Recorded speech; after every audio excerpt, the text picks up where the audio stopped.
One of the surest ways to lower your scores during this coming season is to get better at your pitching, and in particular the control of your pitching regarding the distance. Now the secret to that is actually the trajectory that you hit the golf ball on. If you can get focused on that and learn to hit it on a consistent trajectory every time, you'll find distance control becomes a lot easier.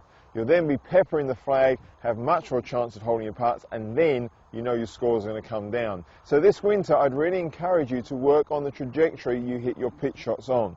Now if you are fortunate enough to be able to put something in front of you to give you a reference, then that's great. I'm using a gadget called the NMS, but you can simply put some strings across a couple of poles. That would work quite nicely for you as well. So what I'm going to do is I'm going to hit some pitch shots here and just find out basically the setup and how I'm going to apply the club onto the ball in such a way to make sure it goes underneath that barrier. Then I'm going to hit some shots where it goes slightly above.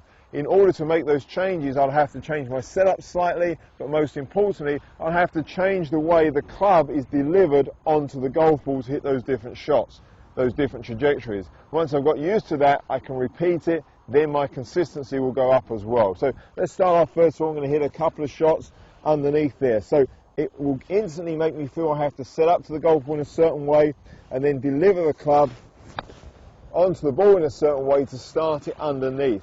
If I just keep practicing that, eventually I'm going to feel that I'm grooving the same swing.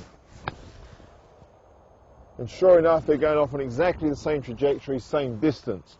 Then if I want to hit it above that bar there, I will need to feel a different setup and a slightly different application of the club onto the ball. That ball's now elevating a lot quicker. I feel a different swing, and again, if I keep practicing that, soon I will groove that so it feels a lot more consistent and I have more control of the golf ball. It really is time well spent this winter to work on that trajectory control. That will give you better distance control, and that will give you lower scores.